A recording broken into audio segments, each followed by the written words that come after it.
Assalamualaikum warahmatullahi wabarakatuh, anak-anakku sekalian. Apa kabarnya kalian di kelas 11 ini? Ibu harapkan semoga kalian selalu dalam keadaan sehat walafiat dan baik-baik saja ya.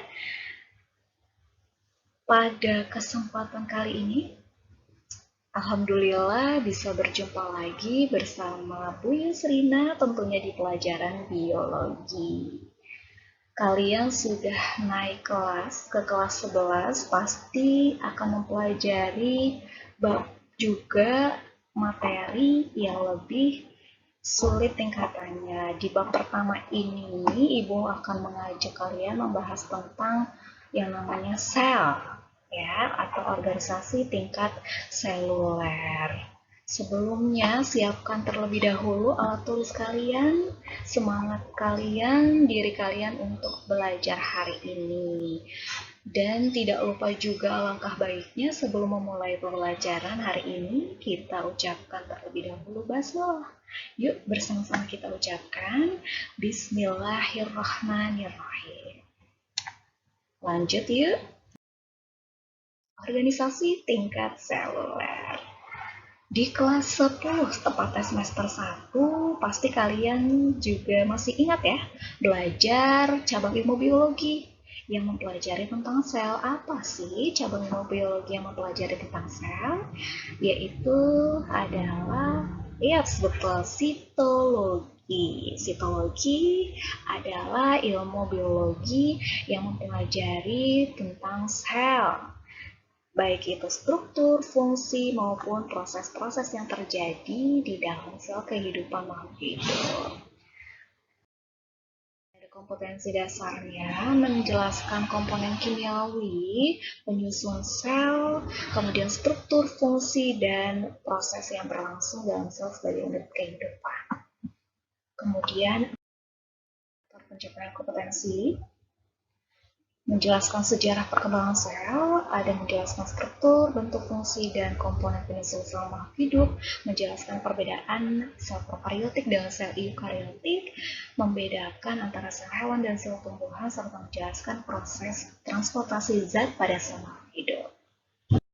Yang pertama kali Ibu akan bahas adalah, kita harus bahas dulu nih bagaimana sejarahnya. Sejarah penemuan sel pertama kali ada seorang ilmuwan Inggris nih, bernama Robert Hooke. Pada tahun 1665, Robert Hooke ini mengamati sayatan batang atau kulit kayu pohon Quercus suber atau pohon ek ya di negara empat musim banyak ya, yaitu di benua Eropa misalnya, ya, mengamati sayatan gabus. Menemukan apa sih si Robert Hooke ini? Yaitu menemukan bahwa di dalam sel itu ada ruang-ruang kosong yang dibatasi oleh sebuah dinding tebal. Makanya populer sekali dia sebutkan selule, yaitu sel atau kamar-kamar. Ya, Robert Hooke ini juga membuat mikroskop sederhana sendiri loh yang bisa mengamati sel dengan perbesaran 30 kali. Setelah itu, si Robert Hooke ini memicu ilmuwan lain juga untuk mempelajari tentang sel. Kita lanjut, siapa yang mengikuti? Nah, ini dia. Ini Robert Hooke ya. Dan ini sayatan gabus tadi, jaringan gabus tadi yang diamati oleh Robert Hooke. Dan ini mikroskop yang tadi Ibu bilang, dia buat sendiri ya. Ya, kemudian kita lanjut, ada Anthony van Leeuwenhoek. Anthony van Leeuwenhoek juga merancang sebuah mikroskop sederhana nih, merancang sebuah mikroskop kecil berlensa tunggal. Untuk apa sih dia buat mikroskop tersebut?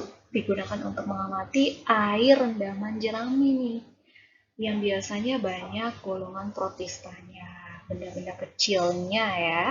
Dia menemukan bahwa organisme ada yang bergerak-gerak di dalam air tersebut. Diamati oleh mikroskop ini. Sangat sederhana ya, sekilas seperti dilihat seperti biola, tapi ini mikroskop berlensa tunggal sederhana yang diciptakan oleh si Anthony. Anthony juga pertama kali yang bisa melihat adanya bakteri. Dengan mikroskopnya ini bisa melakukan perbesaran lebih baik dari Robert Hooke tadi 270 kali. Ya, kita selanjutnya ada siapa lagi? Jacob Schleiden dan Theodor Schwann melakukan pengamatan pada sel tumbuhan dan sel hewan. Kalau Schleiden itu mengamati sel tumbuhan, dan kalau Schwann mengamati sel hewan. Setiap makhluk hidup, kata mereka, terdiri dari sel. Sel merupakan unit struktural terkecil penyusun makhluk hidup. Organisme bersel tunggal terdiri dari sebuah sel atau uniseluler, dan organisme lain bersel banyak terdiri dari banyak sel atau multiselul. Kemudian ada lagi Max Kruse dan Thomas Huxley yang mengemukakan bahwa protoplasma merupakan dasar fisik kehidupan. Jadi di dalam sel itu tidak kosong, melainkan ada suatu substansi cairan yang diberi nama protoplasma. Protoplasma ini bagian penting tempat berlangsungnya reaksi kimia kehidupan. Muncul teori karena mereka berdua ini, sel adalah kesatuan unit fungsional kehidupan.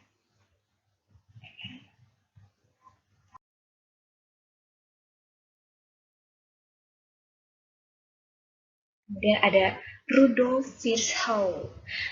Ia menyebutkan bahwa omniselule excelule, ya, ini tuh si Rudolf Virchow ini mengamati sel yang sedang pembelahan sel ya, pembelahan sel, makanya ia sebutkan bahwa semua sel itu berasal dari sel sebelumnya. Sel induknya ada. Sel sebagai unit pertumbuhan makhluk hidup atau unit reproduksi makhluk hidup.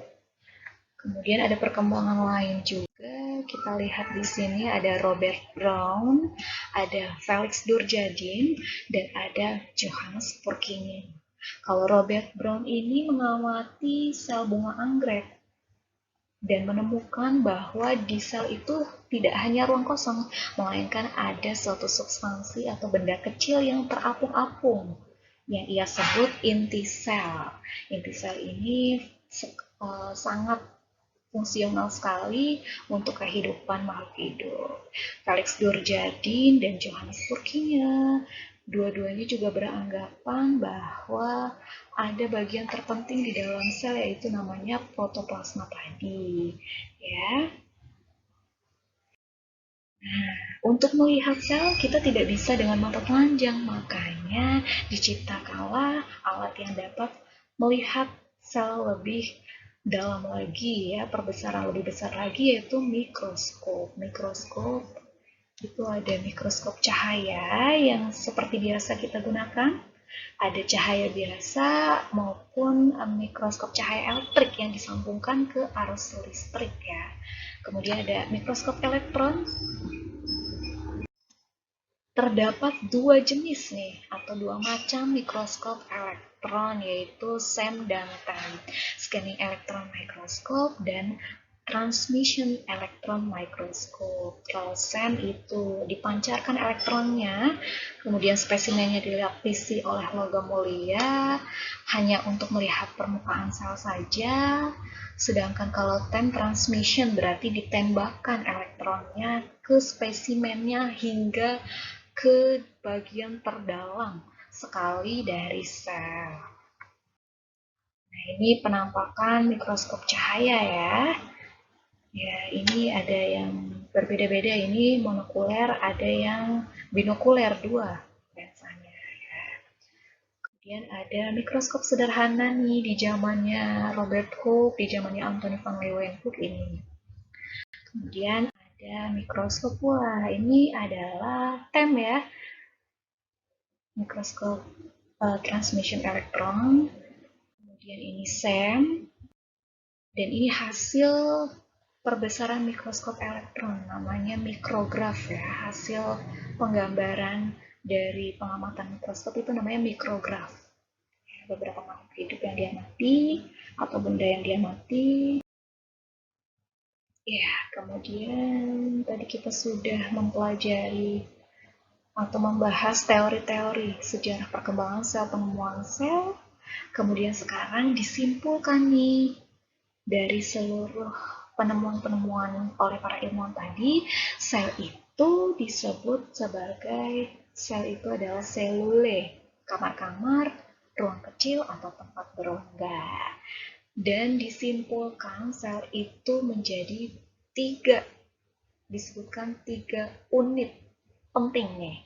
Yang pertama itu adalah merupakan satuan struktural atau unit struktural terkecil penyusun makhluk hidup. Kenapa demikian? Karena penentu seluruh aktivitas organisme sel.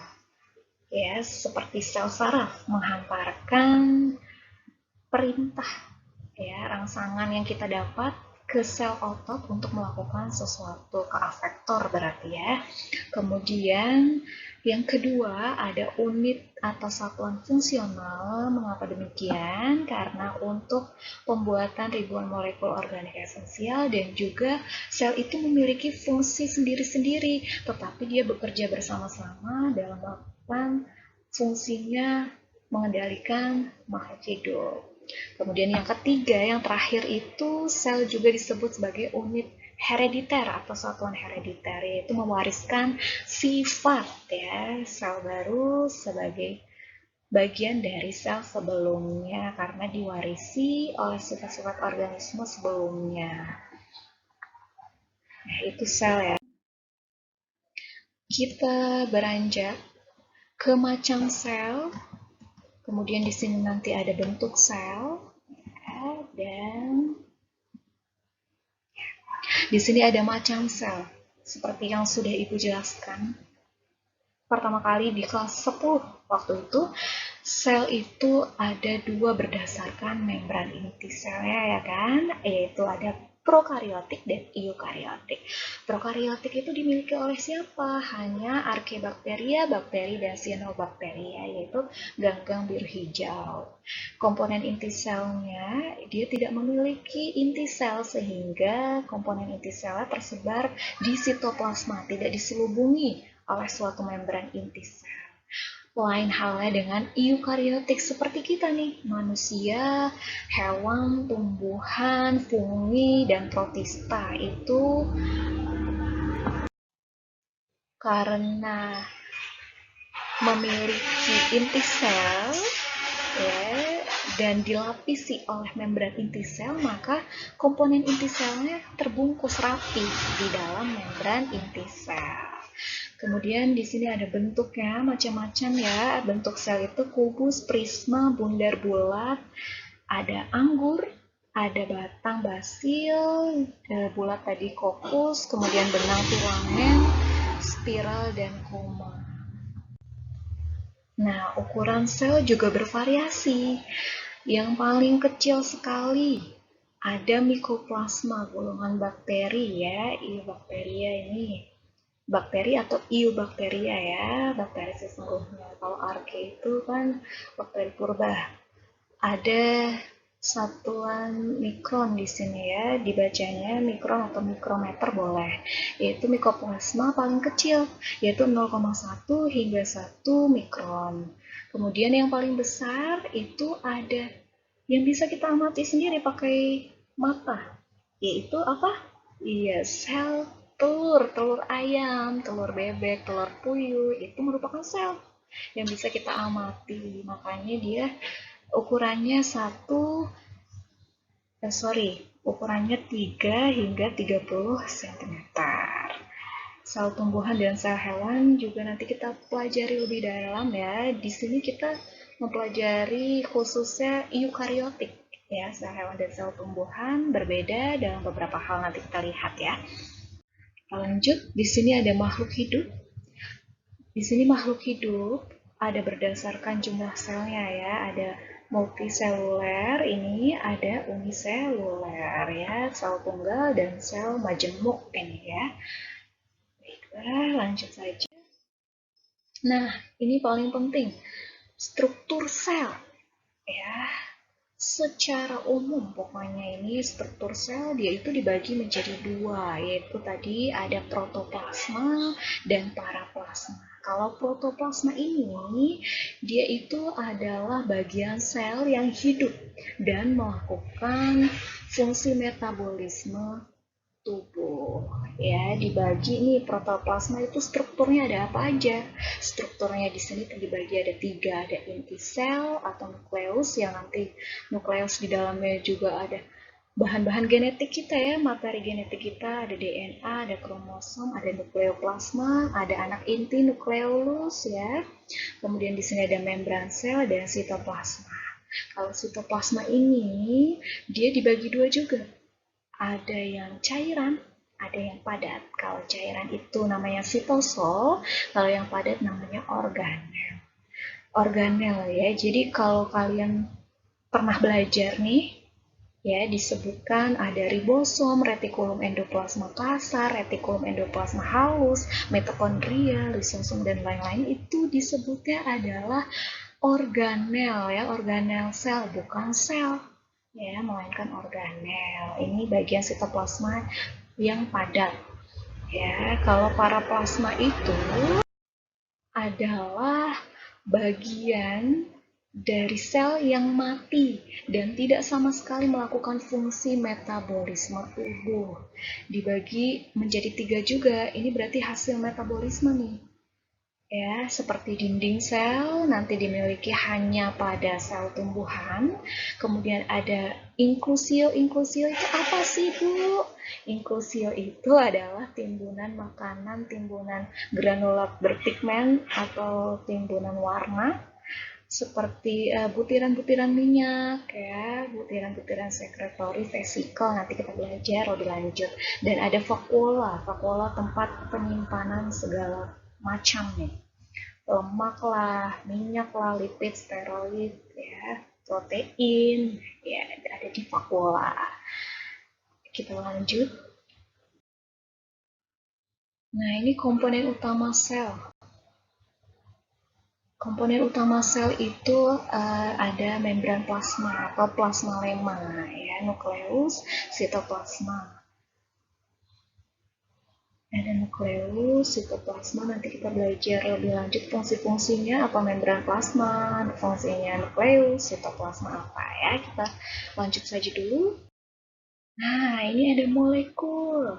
Molekul-molekul penyusun sel. Ada biasanya ibu singkat kapalan ya. Kapalan itu apa sih? Karbohidrat, protein, air, lipid, dan asam nukleat. Ini molekul penyusun sel nih.